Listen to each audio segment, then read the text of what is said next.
اس بھائی کو لے کے آتا ہوں. السلام علیکم, کیا نام ہے بھائی؟ السلام علیکم سر, کیسے حال چال ہے سر؟ میرا نام محمد. کیا حال چال ہے, کیا نام ہے؟ ٹھیک ہے پہلے بھی سر, آتے ہیں. اللہ کا شکر ہے. آپ ٹھیک ہیں سر؟ اللہ کا احسان ہے. کیا نام رکھا تھا آپ نے؟ آپ کا نام میں بھول گیا تھا. سر محمد شعیب. شعیب بھائی, شعیب بھائی, اب جی بسم اللہ کریں, حکم کریں. سر عید کی بہت بہت مبارکباد آپ کو. تھینک یو سر, آپ کو بھی بہت مبارک ہو. سر آج میرے 2 سوال ہیں, اور 2 سوال سے پہلے میں کچھ آج کے پروگرام کے بارے میں کمنٹ دینا چاہتا ہوں 1 منٹ جی کے سر, لیے. بولیں بولیں بولیں. سر آپ نے لیکچر دیکھ چکا ہوں میں, تقریباً کئی مہینے کیا سال بھر ہونے کو آیا ہے, اور حسن اللہ یاری نام کا ایک شخص آتا ہے اور خلیفہ اول و دوم, ان کا خلافت تو دور, اسلام کے صحیح ہونے کی بات کرتے ہیں, اور اگینسٹ میں ابھی تک کوئی بھی ایسا آدمی نہیں آیا ہے جو جواب دے سکے. ہاں, جو ایسا جواب ہے کہ دینے نہیں؟ آتے ہیں, جی سر, میں کئی بار سے دیکھ رہا ہوں سر, جو جواب دیتے ہیں یا تو صرف وہ ہنستے رہتے ہیں, وہ سوچتے ہیں کہ ہم نے اپنا جواب دے دیا ہے, لیکن اصل میں جنتا کو, پبلک کو پتہ رہتا ہے کہ جواب کس طرح کا دیا گیا ہے, مکمل ہے نہیں ہے, یہ ہم جانتے ہیں سر. اتنا ٹائم ہو چکا ہے, ابھی تک کوئی جواب نہیں ملا ہے. الحمدللہ. بس یہ کہنا چاہتا ہوں مجھے, اور یہ بہت گمبھیر بات ہے سر, بہت ہی گمبھیر بات ہے کہ اتنا بڑا مسئلے کو وہ ہنستے ہوئے کھیلتے ہوئے نپٹا دیتے ہیں کہ ہم نے اپنا جواب دے دیا ہے, لیکن واقعی میں وہ چپ رہتے ہیں, ان کے پاس کوئی جواب نہیں ہے. ہاں بس اب سن لو عزیزو, الحمدللہ. دیکھو سب لوگ جانتے ہیں, جو وہ انصاف ہوتے ہیں ان کو پتہ چل جاتا ہے, اور میں آپ کی خدمت میں عرض کروں کہ یہ کوئی معمہ نہیں ہے. اہل بیت علیہ الصلوۃ والسلام کے مذہب کا اعجاز ہے کہ حق بہت واضح ہے. یعنی اللہ تعالیٰ نے حجت ایسے واضح کر دی ہیں کہ انسان کو بس تعصب کو چھوڑ دیں آپ, باقی سب حق فوراً نظر آ جاتا ہے, ٹھیک ہے نا, اور یہ قیامت تک بھی نہیں آئیں گے. یعنی میں آپ کو بتا رہا ہوں, یہ اگر ان کے پاس دلیل ہوتا, میرے باتوں کا رد ہوتا, تو یہاں پہ بہت آ جاتے ہیں. اور کیونکہ مجھ سے میں نہیں کہتا میں بڑا عالم ہوں, میرا علم محدود ہے, مجھ سے بڑے علماء بہت زیادہ ہیں, جن کا مطالعہ مجھ سے زیادہ, انفارمیشن زیادہ ہے, ان کی عمر زیادہ ہے, زیادہ انہوں نے پڑھایا ہے, ٹھیک ہے نا, تو انہوں نے کتابیں دیکھی, اور یہ لوگ, ان لوگوں نے اچھی طرح سے میرے باتوں پہ غور کیا ہے, اور اچھی طرح سے میرے باتوں پہ یہ نظر رکھتے ہیں, اور پھر ان کو پتہ ہوتا ہے کہ ان کے میرے باتوں کا وہ رد نہیں کر سکتے. یعنی جو باتیں میں کہتا ہوں, میں جن دلائل کو پیش کرتا ہوں, ان کا توڑ نہیں ہے کسی کے پاس.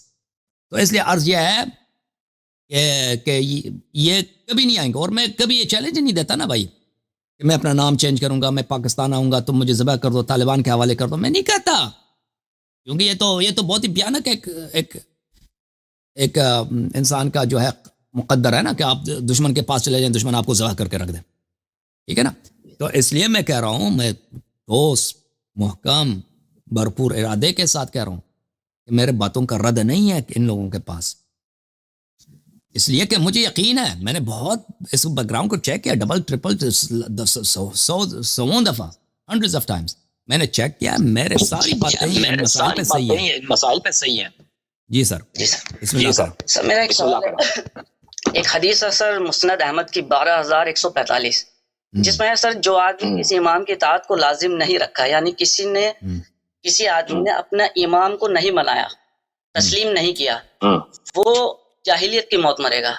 جب یہ سوال میں نے کسی مفتی سے کیا, دیوبندی اور یا سنی مفتی سے, انہوں نے کہا کہ یہاں پر امام سے مراد سلطان ہے, یعنی ہمارے کرنٹ جو سلطان ہے اس time, Pradhan Mantri, prime minister, یا جو بھی کوئی ہمارا سرپرست ہے, اس کی اطاعت کرنا ضروری ہے. میں یہ پوچھنا چاہتا ہوں سر, یہ کیا مراد اس سے کرنٹ کے سلطان کی ہے, یا وہ امام کی ہے جیسے امام زمانہ ہے, ہمیں ان کی اطاعت کرنی ہے؟ بالکل آپ کوشچن بات ہے. ہاں بھی سن لیں, کوشچن آپ کا بہت بجا اور بہترین کوشچن ہے. دیکھیں یہ مسند احمد میں حدیث ہے, مسند احمد بن حنبل ہے, یہ جلد نمبر 28 ہے, اور یہ مسلم میں بھی موجود ہے, صرف اس میں نہیں ہے. مسلم میں اس کے الفاظ کچھ مختلف ہیں. یہاں پر قال رسول اللہ صلی اللہ علیہ وآلہ وسلم من مات بغیر امام مات میتۃ جاہلیہ, جو بغیر امام کے مرتا ہے وہ جاہلیت کی موت مرتا ہے. یہ حدیث صحیح, شعیب الارناؤط نے کہا یہ حدیث صحیح ہے, جو بغیر امام کے مرتا ہے وہ جاہلیت کی موت مرتا ہے. مسلم میں اس حدیث کو اس طرح نقل کیا ہے, میں آپ کو مسلم میں بھی دکھا دوں, صحیح مسلم کہاں گئی ہے, یہ بہت سارے کتب میں, مسلم میں من مات ولیس فی عنقہ بیعہ مات میتۃ جاہلیہ, جس کے گردن پہ کسی کی بیعت نہیں ہے وہ جاہلیت کی موت مرتا ہے. مسلم کہاں چلا گیا, صحیح مسلم ہے, چاپ دار الفکر. ملاحظہ فرمائیے, من خلع یدا من طاعۃ لقی اللہ یوم القیامہ لا حجۃ لہ.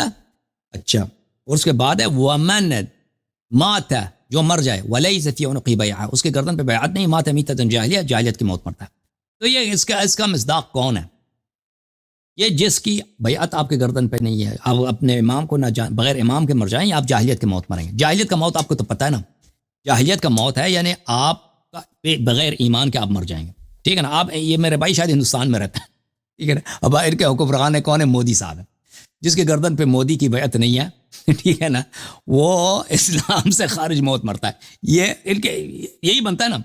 یا جو پاکستان میں رہتے ہیں اس کے گردن پہ شہباز شریف کا جو اگر بیعت نہیں ہے، شہباز شریف کو نہ مانے، وہ جاہلیت کا موت مرتا ہے. یا جو مثلا فرض کریں مصر میں رہتا ہے سی سی صاحب ہے، اس کو نہ مانے وہ یہ ہو ہی نہیں سکتا بھائی، کیونکہ بہت سارے ایسے خلفاء ہیں، ایسے حکمران ہیں.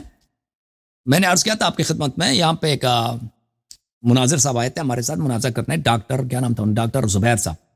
میں نے ان کو دکھایا تھا سیوطی صاحب کی جو تاریخ الخلفاء ہے، ان میں ایک خلیفے کا نام ہے ولید ابن یزید ابن مروان.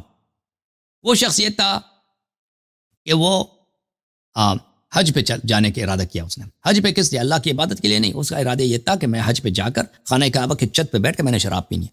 اتنا فاسق تھا، خانہ کعبہ کے چھت پہ جا کے شراب پینی ہے. وہ اپنے ماؤں کے ساتھ زنا کرتا تھا، اپنے بہنوں کے ساتھ تو کہ ماؤں کے ساتھ زنا کرتا تھا. اور جب وہ مر گیا تھا تو اس کا جو ولی عہد، اس کا چھوٹا بھائی اس کا ولی عہد تھا، اس کے بھائی نے کہا کہ اس نے مجھے ریپ کیا تھا الرمی. تو اتنا میں بلکہ دکھا دوں بھائی آپ کو، اگر وہ مجھے مل جائے نا تاریخ خلفاء میں،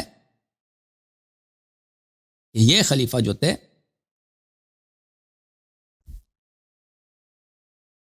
اچھا ابھی میرے پاس نہیں مل رہا، لیکن بہرحال خلفاء میں ایسے لوگ بہت ہیں جنہوں نے خانہ کعبہ کو جلایا، جنہوں نے مسلمانوں کو قتل عام کیا. یزید ابن معاویہ نے کیا کیا؟ اس کی فوج مدینے میں آئی، واقعہ حرہ میں 3 دن تک مہاجرین اور انصار کی بیٹیوں کا ریپ ہو رہا تھا، میس ریپنگ. اچھا تو کیا ان لوگوں کو اگر کوئی نہ مانے انسان جاہلیت کی موت مرتا ہے؟ کیا ایسا ہو سکتا ہے؟ ٹھیک ہے نا. اگر ان کی طاعت کو نہ مانے انسان کو، ان کو ریکگنائز نہ کرے، یا اس سے مراد وہ ہے کہ اللہ تعالیٰ نے وہ شیعہ جو عقیدہ ہے کہ منصوص من اللہ امام ہے، اگر ان کو نہ مانے جو معصوم ہے نبی صلی اللہ علیہ وسلم جیسے ہیں، ان کو نہ مانے تو انسان جاہلیت کی موت پڑتا ہے. ٹھیک ہے نا. یہ دو مختلف ہیں. تو عرض یہی ہے کہ مودی کو اگر کوئی نہ مانے تو اس سے کیا فرق پڑتا ہے؟ میں مودی کو نہیں مانتا، آپ ابھی بائیڈن ہے ہمارے صدر امریکہ میں صدر ہوں، میں کہتا ہوں یہ اس جیسا جاہل آدمی کوئی ہے نہیں، اس جیسا نکما، اس جیسا انکمپٹنٹ، اس جیسا ذلیل آدمی یعنی جو بائیڈن صاحب ہیں. اگر ان کا عمر کافی زیادہ ہے، اس سیاست میں انہوں نے 50 سال گزارے ہیں، لیکن ہمیشہ یہ اسٹوپڈ جیسا آدمی رہا ہے، ہمیشہ. اور اس کا فیصلہ ہمیشہ غلط ہی ہوتا ہے. اس نے کبھی یعنی کوئی یہ بہت ہی انکمپٹنٹ، اس کا ایپٹیٹیوڈ بھی بہت لو، اور پتہ نہیں یہ بھائی کس حساب سے صدر بنا ہے. بہرحال تو میں اس کو کہتا ہوں یہ بالکل ذلیل آدمی ہے. ٹھیک ہے نا. تو آپ کیا اس کا مطلب ہے کہ میں جاہلیت کی موت مروں گا؟ یا نہیں. رسول اللہ صلی اللہ علیہ وسلم کی جانب سے منصوص من اللہ معصوم رسول صلی اللہ علیہ وسلم جیسے واجب تعال لوگ ہیں، اگر ان کو آپ نہ مانیں تو آپ کیا ہیں؟ آپ جو ہیں بن جائیں گے ماتمیتۃ جاہلی. جی سر. ایک سوال ہے کہ سر تبلیغی جماعت سے ریلیٹڈ پچھلے کووڈ کال میں بھی اس میں جو یہ تبلیغی جماعت ہے اس پہ بھی بہت کوشچن اٹھائے گئے تھے. تو ان کا کہنا تھا کہ یہ جو کام ہم کرتے ہیں یہ نبی کا کام ہے، جو ہمارے رسول تھے وہ بھی جا کے دعوت دیتے تھے تو ہم بھی ان کی طرح دعوت دے رہے ہیں. تو یہ میں پوچھنا چاہتا ہوں، یہ تبلیغی جماعت ہے کیا قرآن پاک سے حدیث سے ثابت ہے کہ اس طرح سے گھر سے نکلنا، بیوی بچوں کو چھوڑنا 2 سال 4 سال 40 دن، یہ ٹھیک ہے یا نہیں صحیح ہے سر؟ ہاں بھائی، تبلیغ کرنا، تعلیم دینا، یہ تو اچھی بات ہے نا. تعلیم دینا سنت کی، قرآن کی، بشرط کہ صحیح انسان سکھائے، خود سیکھے، دوسروں کو سکھائے، اور اس راہ میں انسان محنت کرے، یہ تو اچھی بات ہے. بدعت نہ سکھائے. اب تبلیغی جماعت ان کا عادت دین ہی بدعت ہے، وہ الگ بات ہے، لیکن جو خالص سنت کی باتیں، نماز کی باتیں لوگوں کو سکھاتا ہے، یہ بہترین کام ہے. اس سے دنیا میں بہتر کام ہے ہی نہیں. لیکن اس کا مطلب یہ نہیں ہے کہ پھر آپ کے بیوی بچوں کا حق ضائع کریں. ٹھیک ہے نا. بھی اس کے ساتھ بیوی بچوں کا حقوق بھی ہوتا ہے، وہ بھی واجب ہے، وہ بھی دینا واجب ہوتا ہے. اور لوگوں پہ بوجھ بننا کہ آپ بھائی مسجد میں گئے ادھر کھانا لوگوں سے بھیک مانگ کے کھانا کھا رہے ہیں، وہ بھی درست نہیں ہے. تو دیکھیں، تعلیم دینا اس سے بہتر کام ہے ہی نہیں دنیا میں. انسان خود سیکھ لے، دین کی باتیں، ایک منٹ میں نے آپ کو میوٹ کیا کیونکہ آپ میری آواز واپس آ رہی ہے اس لیے، تو دین کی باتیں سن لیں اور دوسروں کو سکھائیں. لیکن یہ تبلیغی جماعت جو ہے اس کا سروکار ہی نہیں ہے. تبلیغی جماعت ہے کچھ منحرف افراد کا اور بدعتی افراد کا. وہ کچھ انہوں نے حق ملایا، کچھ اس میں بدعتیں ملا دیا، اسی کو وہ پروپیگیٹ کر رہے ہیں، اسی کو وہ پھیلا رہے ہیں. لیکن اگر وہ صحیح باتیں، یعنی جو رسول اللہ صلی اللہ علیہ وسلم کی صحیح سنت ہے، جو کن سے ماخوذ ہے، اہل بیت علیہ السلام سے ماخوذ ہے، وہ اچھی طرح سے انسان سیکھ لے، پھر جا کے نا گاؤں میں جا کے ایک ہفتے کے لیے لوگوں کو سکھائے، پھر اپنے گھر آ جائے، پھر ایک مہینے کے بعد پھر جائے گاؤں میں یا کسی دوسرے شہر میں نوجوانوں کو تعلیم دے دے. یہ بہت اچھی بات ہے، یہ بہت اچھی بات ہے اگر کوئی کرے. کانسیپٹ اچھا ہے، لیکن یہ تبلیغی جماعت والے اس کانسیپٹ سے ان کا کوئی تعلق ہی نہیں ہے. ٹھیک ہے نا. اچھا، ہجرت کرنے کی کیا مینڈیٹری ہے اس میں؟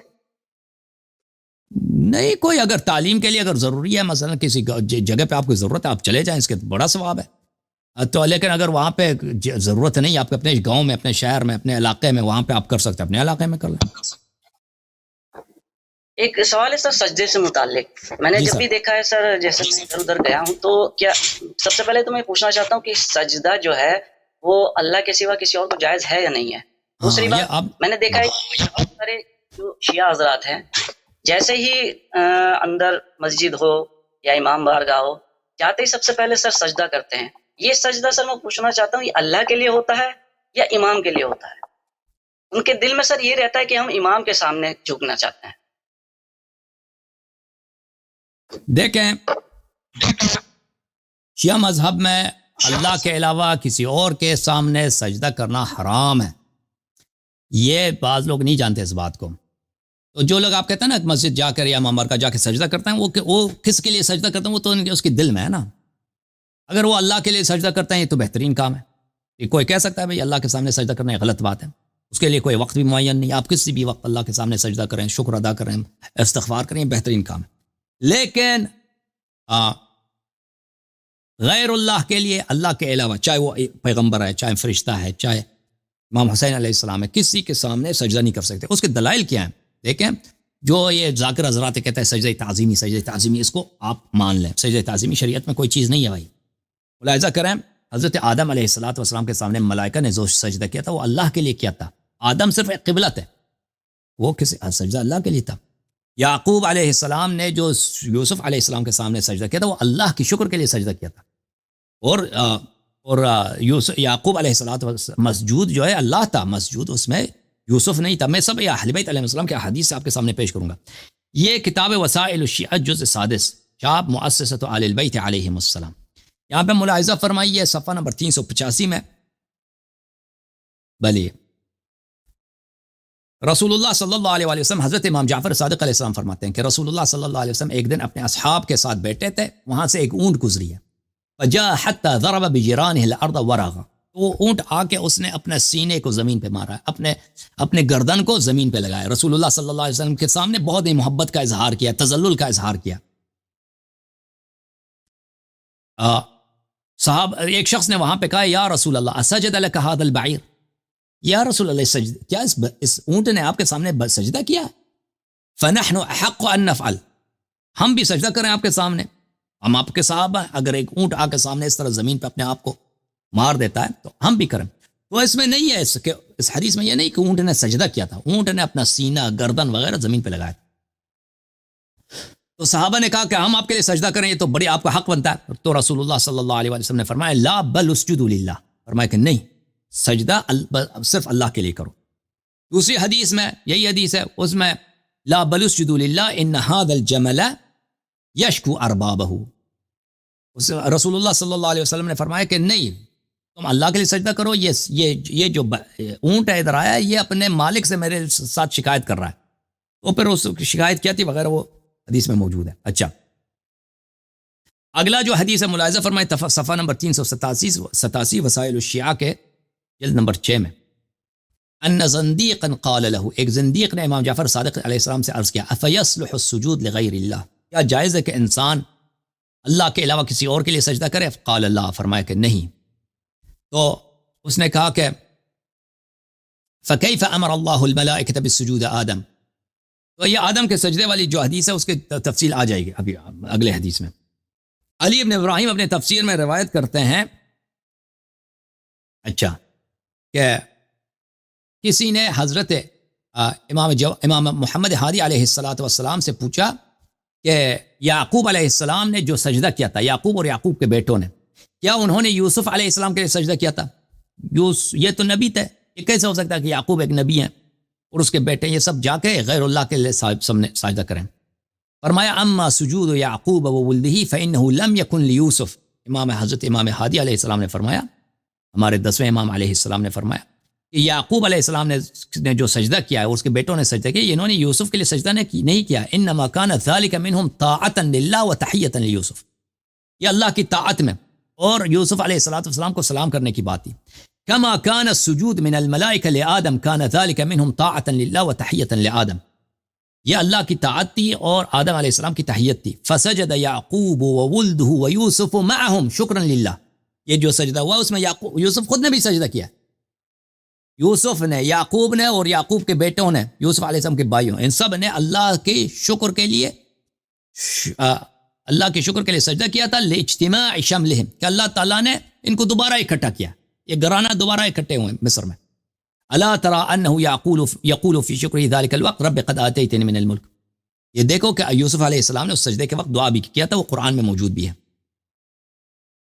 حضرت امام حسن عسکری علیہ السلام نے نبی صلی اللہ علیہ وسلم سے روایت کی اپنے تفسیر میں، لم يكن سجودهم یعنی الملائکہ لآدم، ملائکہ نے آدم علیہ السلام کے لیے سجدہ نہیں کیا تھا. انما كان آدم قبلة لهم يسجدون نحوه لله عز وجل، آدم ایک قبلہ تھا، آدم قبلہ تھا، ملائکہ نے اللہ کے لیے سجدہ کیا، سامنے آدم تھا، آدم کی حیثیت کیا ہے؟ قبلے میں کھڑا ہے. وَكَانَ بِذَلِكَ مُعَظَّمًا مُبَجَّلًا، اور آدم کی یہ تعظیم تھی، بھائی آدم کی یہ تعظیم تھی، آدم کی یہ تکریم تھی کہ وہ قبلہ ہے. وَلَا يَنبَغِي لِأَحَدٍ أَن يَسْجُدَ لِأَحَدٍ مِّن دُونِ اللَّهِ، اور کسی کے لیے جائز نہیں ہے کہ کسی اور کے اللہ کے علاوہ کسی اور کے لیے سجدہ کرے. ٹھیک ہے نا، یہ حدیث ہے، سب اہل بیت علیہ السلام کے حدیث ہیں. یخضع له كخضوعه للہ، اور اس طرح جیسے انسان اپنے آپ کو اللہ کے سامنے ذلیل کرتا ہے، چہرہ ماتتا زمین پہ خاک پہ ڈالتا، اللہ کے علاوہ کسی اور کے لیے جائز نہیں ہے. وَيُعَظِّمُهُ بِالسُّجُودِ لَهُ كَتَعْظِيمِهِ لِلَّهِ، اور اس کے لیے تعظیم کرے جیسے اللہ کے لیے سجدے میں تعظیم کرتا ہے کسی اور کے لیے، چاہے پیغمبر ہو، امام ہو، یہ جائز نہیں ہے. وَلَوْ أَمَرْتُ أَحَدًا أَن يَسْجُدَ هَكَذَا لِغَيْرِ اللَّهِ، اگر یہ جائز ہوتا کہ انسان کے لیے جائز ہوتا کہ اللہ کے علاوہ کسی اور کے لیے سجدہ کرتا، تو فرماتے ہیں لَأَمَرْتُ ضُعَفَاءَ شِيعَتِنَا وَسَائِرَ الْمُكَلَّفِينَ مِن مُتَّبِعِينَ، کہ میں اپنے شیعوں کو، عام جو اشیاء عوام ہیں اور ہمارے جو پیروکاروں کو، میں ان کو حکم دیتا ان یسجدوا لمن توسط فی علوم علی وصی رسول اللہ صلی اللہ علیہ وسلم، میں حکم دیتا کہ ہمارے شیعہ سجدہ کریں، کس کو؟ ہمارے روات احادیث کو، جو اہل بیت علیہ السلام کے علوم کو شیعوں تک پہنچتا. اگر شیعہ جائز ہوتا نا تو میں حکم دیتا کہ جو اہل بیت علیہ السلام کے علوم، ان کے احکام، ان کے اقوال آپ تک پہنچاتے ہیں، شیعہ عوام کو حکم دیتا کہ ان کے سامنے سجدہ کرتے، لیکن یہ جائز نہیں ہے. وَمَحْضُ وِدَادِ خَيْرِ خَلْقِ اللَّهِ عَلِيٍّ بَعْدَ محمد رسول اللہ صلی اللہ علیہ وسلم، جو لوگ وَمَحْضَ وِدَاد، اور جو شخص جو راوی حدیث ہے اور اس کی محبت خالص ہے امیر المؤمنین علیہ الصلوۃ والسلام کے لیے، تو عرض یہ ہے کہ میرے بھائی اہل بیت علیہ السلام کے احادیث میں یہ موجود ہے کہ غیر اللہ کے لیے سجدہ نہ کریں. اس کے علاوہ میں آپ کو ایک اور، کیونکہ بعض ذاکرین نے اعتراض کیا تھا نا اس مسئلے پر کہ میں نے کہا غیر اللہ کے لیے سجدہ نہیں ہوتا، تو اس کے جواب میں مزید سنیں روایت. یہ کتاب مستدرک الوسائل و مستنبط الوسائل جزء رابع، یہاں پر حدیث ملاحظہ فرمائیے امیر المؤمنین علیہ الصلوۃ والسلام نے اس آیت کے ذیل میں وَأَنَّ الْمَسَاجِدَ لِلَّهِ فَلَا تَدْعُوا مَعَ اللَّهِ أَحَدًا، مساجد اللہ کے لیے، اللہ کے علاوہ کسی اور کو کی عبادت نہ کیا کرو. یقول ما سجدت به من جوارحک، امیر المؤمنین علیہ السلام نے فرمایا کہ اس آیہ کا مطلب یہ ہے کہ جن اعضاء کے ساتھ تم سجدہ کرتے ہو، جن اعضاء کے ساتھ تم سجدہ کرتے ہو یہ اللہ کے لیے، فلا تدعوا مع اللہ احدا، اللہ کے علاوہ کسی اور کی عبادت نہ کرو. اچھا، ورفع، حضرت امام جعفر صادق علیہ السلام سے روایت تفسیر عیاشی میں ورفع ابویہ علی العرش وخروا له سجدا، حضرت یوسف علیہ السلام کی کہانی میں کہ اپنے والدین کو اپنے ساتھ تخت پہ بٹھایا اور انہوں نے اس کے لیے سجدہ کیا. یہ کس کے لیے سجدہ کیا؟ کان سجودہم ذالک عبادۃ للہ، یہ ان کا سجدہ اللہ کی عبادت کے لیے تھا، ٹھیک ہے نا؟ تو یہ روایات ہمارے کتب میں موجود ہیں، بھلے اور اس کے علاوہ بھی احادیث موجود ہیں ان کتب میں اسی مقدار پہ اکتفا کرتا ہوں میرے بھائی، ٹھیک ہے نا؟ اچھا ابھی آپ کو جی سر مزید بولیں۔ جی سر مزید بولیں۔ بس سر یہ کہنا چاہتا ہوں کہ سر اب تو بات ابو بکر اور عمر کے اسلام کی ہے، تو انجینئر محمد علی مرزا، جاوید گامدی، طارق مسعود یہ کہاں پر ہیں سر؟ کب جواب دیں گے؟ نہیں دیں گے، اتنی بڑی عوام چلتے ہیں اور جواب دینے کی سر ہمت چلے گا کام؟ یہ بھائی یہی کوشش کریں گے کہ مجھے کسی طرح سے قتل کر دیں، بس یہی کر سکتے ہیں، یہ جواب نہیں، ان کے پاس کبھی جواب نہیں۔ تھینک یو سر، اللہ آپ کو جزائے خیر، اللہ آپ کو اللہ آپ کو عمر دے سر۔ تھینک یو سر، ٹھیک ہے سر، تھینک یو۔